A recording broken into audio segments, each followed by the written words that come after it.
Olá, meu nome é Frank Alarcon e eu sou biólogo. O objetivo deste vídeo é trazer à mesa de discussões um tema que não tem sido, sob meu ponto de vista, adequadamente discutido: a relação entre a pandemia que hoje assola o globo e a exploração animal. Nas últimas 2 décadas, 3 coronavírus emergiram causando doenças em seres humanos. São eles: o SARS-CoV, o MERS-CoV e o SARS-CoV-2. O SARS-CoV, vírus causador da Síndrome Respiratória Aguda Grave, provocou seus primeiros casos na China no início do ano de 2002. Em março de 2003, a Organização Mundial da Saúde emitiu um alerta global comunicando o surto de SARS.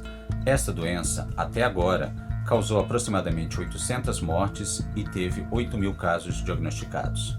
O MERS-CoV, vírus causador da Síndrome Respiratória do Oriente Médio, teve a maior parte dos seus casos concentrados na Arábia Saudita, no ano de 2012. A doença causou 858 mortes e teve 2.494 casos diagnosticados, segundo a Organização Mundial da Saúde. No final de dezembro de 2019, um surto de pneumonia de etiologia desconhecida foi observado em Wuhan, cidade da província de Hubei, na China. Alguns dias depois, laboratórios diferentes identificaram o agente causador dessa doença como sendo também um organismo pertencente à família dos coronavírus. Em 11 de fevereiro de 2020, o ICTV atribuiu ao novo vírus o nome de SARS-CoV-2, sendo ele o responsável por provocar a doença denominada pela OMS de Covid-19. Popularmente, o vírus causador da Covid-19 tem sido chamado de coronavírus. O termo, apesar de prático, é impreciso, uma vez que existem muitos coronavírus causadores de diversas doenças, suaves ou agressivas, nas mais diferentes espécies. O vírus da Covid-19 recebeu seu nome em função de sua significativa semelhança genética ao coronavírus causador do surto em 2003. Esse coronavírus tem no morcego, um mamífero, seu repositório natural. Além do morcego como hospedeiro do SARS-CoV-2, outros trabalhos demonstram que amostras de pulmão de pangolim são repositórios de um vírus geneticamente muito semelhante ao SARS-CoV-2 causador da Covid-19. Não se sabe ainda se há um animal hospedeiro intermediário na passagem do SARS-CoV-2 de morcegos ou pangolim para os animais humanos. É importante destacar que a Covid-19, inicialmente uma zoonose muito improvável, hoje caracteriza-se por uma doença facilmente transmitida de humanos para humanos. E assim chegamos à pandemia de Covid-19. A luta por direitos aos animais e a preservação de ecossistemas em que todos os organismos estão inscritos tem íntima relação com a pandemia de Covid-19 e outras zoonoses. Para melhor entender o argumento, é preciso avançar nesse raciocínio. Chama-se zoonose a doença infecciosa que pode ser transmitida de animais não humanos para animais humanos. Essa é uma definição acadêmica claramente antropocêntrica. Isso não significa dizer que nós, animais humanos, não possamos transmitir doenças para animais não humanos. A maior parte das doenças infecciosas emergentes em humanos conhecidas hoje são zoonoses. Em sua maioria, surgiram a partir do contato íntimo do animal Homo sapiens com a vida animal selvagem. Ainda assim, são muitas as doenças emergentes zoonóticas que surgiram do contato do animal humano com animais domesticados. Como exemplo, temos a gripe aviária provocada pelo vírus H5N1, agente de alta letalidade que ataca frangos e seres humanos. Muitas zoonoses são causadas por vírus, mas não somente. Para citar apenas doenças populares, são zoonoses a raiva provocada por um vírus, a leptospirose provocada por uma bactéria, a leishmaniose provocada por um protozoário, entre tantas outras. Na década passada, pesquisadores identificaram o dromedário como sendo repositório natural do vírus da MERS de 2012, que provocou a morte de centenas de seres humanos. Já para o surto de SARS, ocorrido em 2003, pesquisadores atribuíram à civeta o repositório natural do vírus causador desta doença. Uma nova zoonose surge quando um patógeno para uma espécie definida encontra condições biológicas perfeitas para saltar até uma outra espécie. Nesse novo hospedeiro, o patógeno poderá encontrar um ambiente bioquímico ótimo que lhe permitirá invadir e utilizar-se das engrenagens moleculares das células infectadas. Uma outra forma, dentre várias, de permitir contato e eventual entrada de um patógeno a um novo hospedeiro ocorre por meio de práticas que colocam em contato íntimo e profundo animais humanos e animais não humanos. No caso da SARS, esse contato íntimo e profundo deu-se graças a tradições culturais e caprichos gastronômicos. A cozinha oriental utiliza o mamífero civeta como ingrediente culinário em restaurantes do sudeste da China e Vietnã. Nessas regiões, é muito conhecida e apreciada uma comida chamada de Dragon Tiger Phoenix Soup, prato exótico que emprega na mesma receita carne de cobra, representando o dragão, carne de civeta, representando o tigre, e carne de frango, representando a fênix. No caso específico da SARS de 2003, a contaminação de uma pessoa pelo consumo de civetas parece improvável.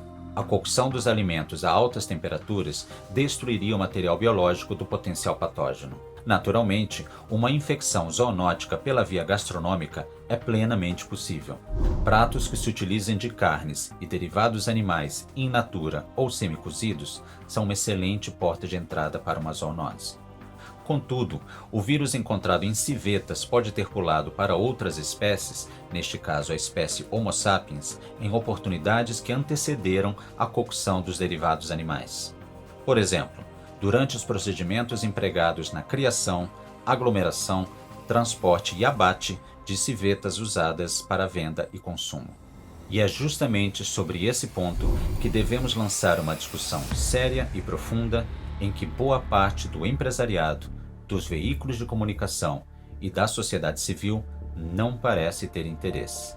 A emergência de zoonoses como a Covid-19 tem forte relação com a exploração e consumo de animais e seus derivados, além do imenso impacto ambiental que provocamos sobre ecossistemas do planeta Terra.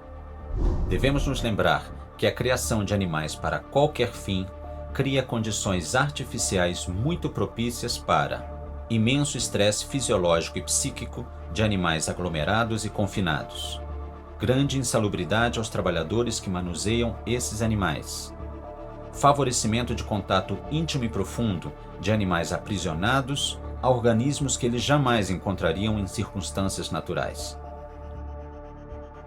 Nos mercados, nas fazendas, nos frigoríficos, tanques, aquários, zoológicos, exposições, animais são reunidos e apinhados em grande número. Todos esses animais encontram-se estressados, doentes, morrendo ou já mortos, sendo muitas vezes misturados indiscriminadamente. Podemos dizer que a realização das funções de manuseio, transporte e abate desses animais, muitos doentes ou infectados, porém assintomáticos, é feita normalmente por pessoas pertencentes ao extrato socioeconômico mais vulnerável, com treinamento deficitário em práticas de higiene básica, as quais, sob determinadas circunstâncias, dormem e alimentam-se nos mesmos lugares insalubres em que trabalham manuseando e matando esses animais. Nessas circunstâncias, patógenos encontram condições perfeitas para conhecerem novos potenciais hospedeiros. Fica claro, portanto, que ambientes que aprisionam, exploram e matam animais são cenários muito tóxicos, áridos em termos éticos, ambiental e sanitariamente muito perigosos para a coletividade. Que fique claro que estas circunstâncias não estão vinculadas apenas a uma cultura ou etnia. O mundo ocidental inteiro aprisiona, cria, explora e mata animais por motivos absurdos. Bois, vacas, porcos, carneiros, aves, peixes, lagostas, camarões, frutos do mar são ingredientes usados na vasta maioria das receitas encontradas hoje em todo o mundo. A pecuária e a criação de animais menores para consumo, companhia, entretenimento, moda, experimentação são os principais motores da destruição e fragmentação de habitats naturais, extinção e expulsão de espécies de seus nichos e a mudança climática em todo o globo. Superpopulação humana, intensa especulação imobiliária, massivo descarte de dejetos, esgotamento dos recursos naturais, urbanização com emissão de poluição associada, intenso uso de agrotóxicos e antibióticos, desmatamento, mineração, abertura de estradas em áreas preservadas, poluição de rios e oceanos, desprezo pelo uso de energias limpas, caça. São todas ações que criam as condições ideais para o surgimento de novas zoonoses, liberando organismos de seus hospedeiros naturais. Podemos dizer, portanto, que as infecções zoonóticas estão intimamente ligadas ao comportamento humano em relação ao mundo natural. Ao sustentar um estilo de vida de exploração de vulneráveis não humanos, os verdadeiros responsáveis pelo surto da Covid-19 fomos nós, os animais humanos. Que fique claro que doenças infecciosas e zoonóticas não são exclusivas do ambiente selvagem. O recém-descoberto vírus H5N8, por exemplo, mostra-se causador de mais uma gripe aviária dentre as conhecidas. Humanos são potenciais hospedeiros desses organismos. A exploração animal, assim, está intimamente ligada ao surgimento de doenças infecciosas e zoonóticas, as quais, por decorrência, podem se transformar em potenciais pandemias. Ao final de tudo, patógenos não respeitam o limite das espécies enquanto houver afinidade molecular entre micro-organismos e seus hospedeiros. Espécies são uma categorização humana de um contínuo biológico difuso e muito complexo. Em termos biológicos, tudo está conectado.